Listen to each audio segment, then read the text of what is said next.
Okay, yes, 3. This week and next week we're going to be looking at substitution and kind of formulae. Now, actually, this really, in particular, this week's work is really just going to be quite a lot of revision.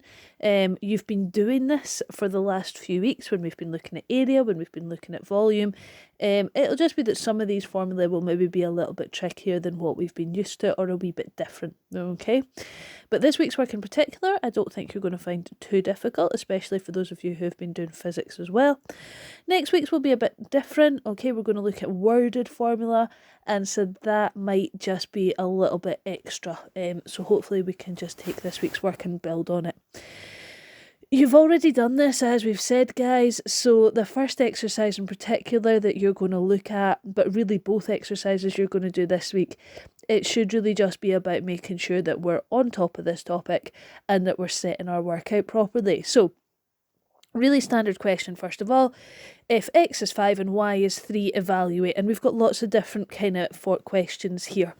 Now remember, we always talk about when we're doing substitution or when we're doing formulas, your first thing should be to put the numbers in place of the letters. So x plus y is going to give me 5 plus 3, and then we do the sum, which clearly in this case is just going to be 8, okay? But remember that we might need to think about BIDMAS at any stage of the sum. Okay, next one, 3x minus 2y. Well, 3x means 3 times x, so that's going to be 3 times 5.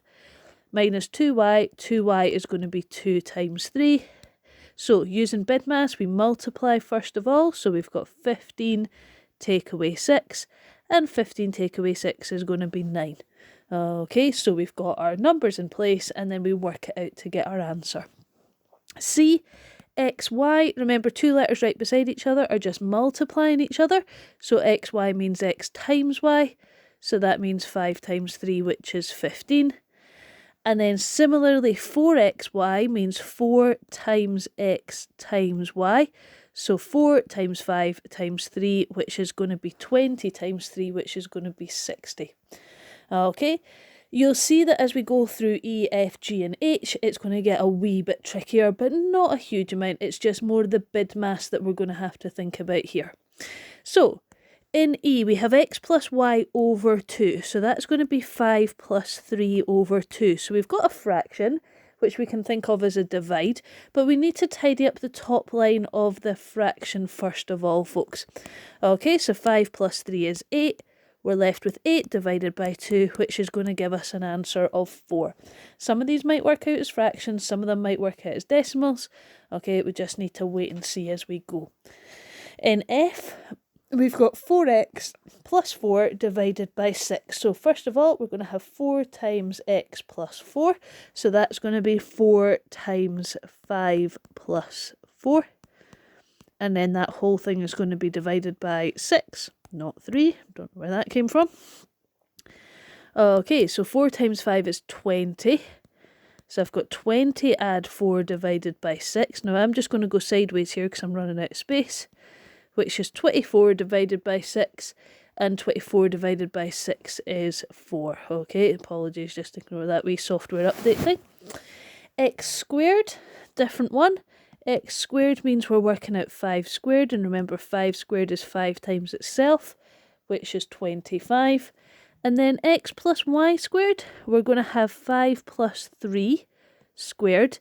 Now, BIDMAS tells us we do the brackets first, so 5 plus 3 is 8.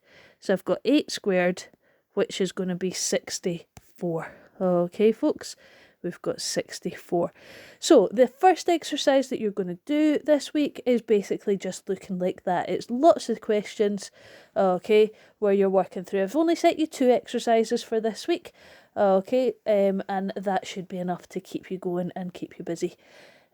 Okay, the second exercise is going to be more like questions 2 and 3 here. Okay, so we've been given a formula. So in the first question here, question 2, our formula is F equals 2R plus 3. Okay, so I'm going to write out the formula again. F equals 2R plus 3.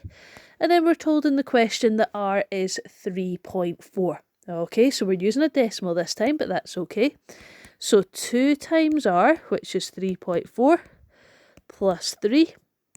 Now, 2 times 3.4 is going to be 6.8, plus 3 is going to be 9.8. So the value for f is 9.8. And we know that if this was like a formula for something, it might end up having some units. Okay, it might be, f could be a force maybe, if we were doing something in physics. Okay, then question 3, very similar idea.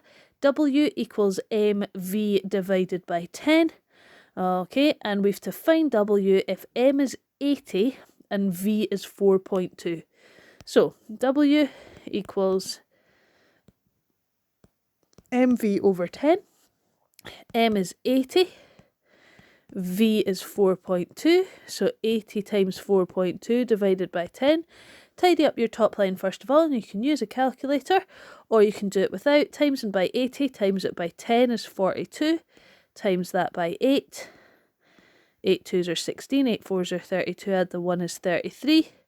So 336 divided by 10, which is obviously going to be 33.6. So that's really all we're doing this week, folks. You've also got a homework sheet as well.